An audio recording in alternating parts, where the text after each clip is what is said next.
आपल्या पाठदुखीचे कारण काय आहेत? अँकोलॉजिंग स्पॉन्डिलायटिस म्हणजे कोणता आजार आहे? या विकाराची कारणे, लक्षणे आणि उपचार कसे आहेत? तुमच्या जीवनावर याचा काय परिणाम होतो? या व्हिडिओमध्ये तुम्ही शिकणार आहात योग्य निदान, उपचार आणि जीवनशैली बदलाबद्दल काय केले पाहिजे.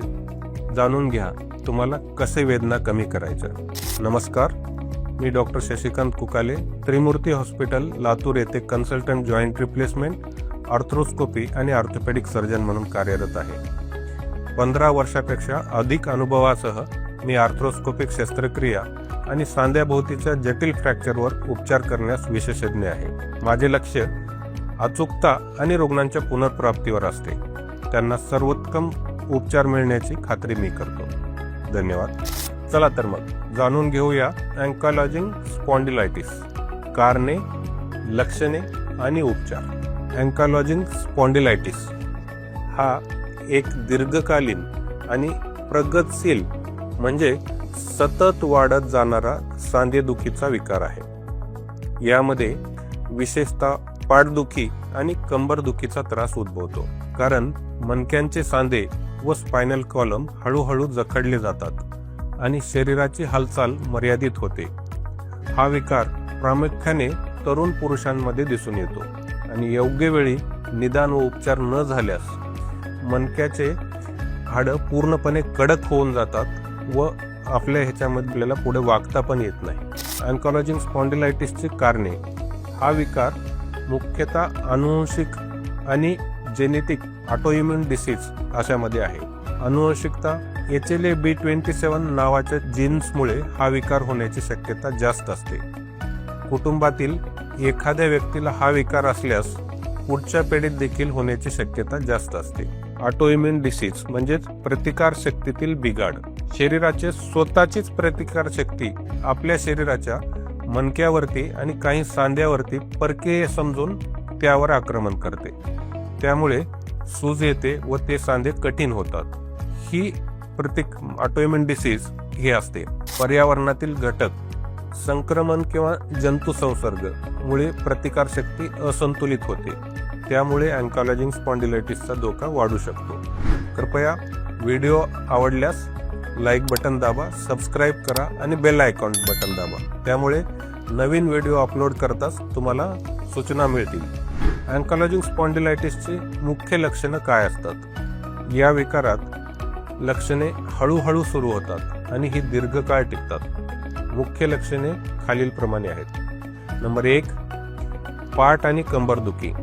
प्रामुख्याने सकाळी उठल्यानंतर किंवा विश्रांती घेतल्यानंतर पाठीचे आणि कमरेचे दुखणे जास्त असते. सतत बसून राहिल्यास दुखणे वाढते. नंबर 2, शरीराची जखडलेपणा किंवा स्टिफनेस. विशेषतः सकाळी उठल्यानंतर मणक्यांमध्ये हालचाल करणे कठीण होते.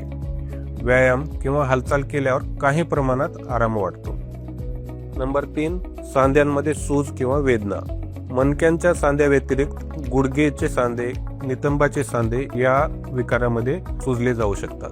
नंबर 4, कुबड आल्यासारखे होणे म्हणजे शरीराचा भाग स्टुपेड पोस्चर म्हणतात की ज्यामध्ये मणक्यांची माळ हळूहळू एकत्र जुळू लागते. त्यामुळे रुग्णांना हालचाल कठीण होते आणि शरीराशी पुढील बाजूस झुकते. डोळ्यांची जळजळ, आयरायटिस किंवा युव्हायटिस. काही रुग्णांमध्ये डोळ्यांच्या बुबुळांना सूज येते. त्यामुळे डोळे लालसर, वेदनादायक आणि संवेदनशील होतात. नंबर 6, थकवा आणि अशक्तपणा. सतत वेदना आणि दाह यामुळे रुग्णांना थकवा जाणवतो. तर याचे निदान कसे करतात? अँकोलॉजिंग स्पॉन्डिलायटिसचे निदान करण्यासाठी तपासणी आणि लक्षणांचे विश्लेषण कसे आवश्यक आहे? नंबर 1, शारीरिक तपासणी. डॉक्टर मणक्याची लवचिकता आणि हालचाल तपासतात. कंबर आणि मानेच्या हालचाली मर्यादित झाल्या आहेत का हे पाहतात. नंबर 2, रक्त तपासणी, ब्लड टेस्ट, ज्यामध्ये HLA-B27 जीनची तपासणी केली जाते. C रिॲक्टिव्ह प्रोटीन आणि ESR ह्या तपासण्या सूज आणि दाह किती आहे ते दर्शवतात. नंबर 3, एक्स-रे आणि MRI. मणक्याच्या सांध्यांमध्ये जखडलेपणा किंवा फ्युजन झाले आहे का, मणक्याची माळ एकमेकाला जुडली जात आहे का, हे एक्स-रे द्वारे पाहिले जाते.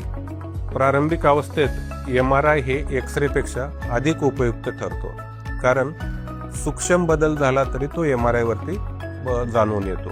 प्रत्येक आठवड्यात मी तुमच्यासाठी आर्थ्रोस्कोपिक शस्त्रक्रिया आणि सांध्याभोवतीच्या जटिल फ्रॅक्चरच्या संदर्भात नवीन माहिती घेऊन येणार आहे. आरोग्य टिप्स तुम्हाला देत राहणार आहे. त्यामुळे व्हिडिओ आवडल्यास सबस्क्राईब करा, लाईक बटन दाबा, म्हणजे तुम्हाला नवीन माहिती लगेच समजेल. अँकॉलॉजिंग स्पॉन्डिलायटिसची उपचार पद्धती.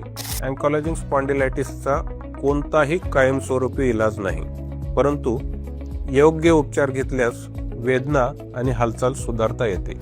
औषधोपचार यामध्ये non steroidal anti inflammatory drugs, ibuprofen, naproxen, indomethacin ही औषधे वेदना आणि सूज कमी करण्यासाठी काम करतात. बायोलॉजिक्स जसे की TNF इनिबिटर्स आणि इंटरल्युकिन 17 इनिबिटर हे प्रतिकारशक्ती नियंत्रित करण्यासाठी वापरले जातात. स्टिरॉइड्स सांध्यातील सूज कमी करण्यासाठी कधीकधी स्टिरॉइड्सचे टॅबलेट दिले जातात किंवा स्टिरॉइड्सचे इंजेक्शन थेट तुमच्या सांध्यामध्ये दिले जाते.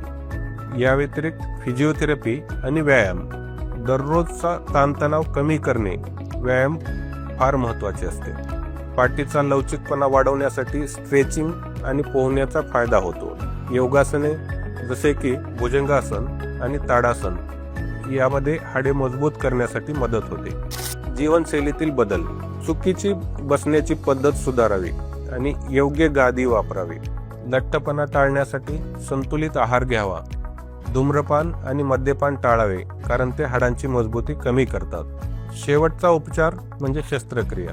अत्यंत गंभीर परिस्थितीत मणका किंवा सांधे जर पूर्णपणे जखडले असतील तर सांधेरोपण म्हणजे जॉईंट रिप्लेसमेंट किंवा मणक्यांचे शस्त्रक्रियेद्वारे सरळ करणे आवश्यक ठरते. यामधून निष्कर्ष काय, तर अँकॉलॉजिंग स्पॉन्डिलायटिस हा एक दीर्घकालीन आणि गंभीर आजार असला तरीही योग्य औषधोपचार, व्यायाम आणि जीवनशैलीतील बदलाद्वारे रुग्णांच्या वेदना आणि हालचालीवर चांगला परिणाम होऊ शकतो.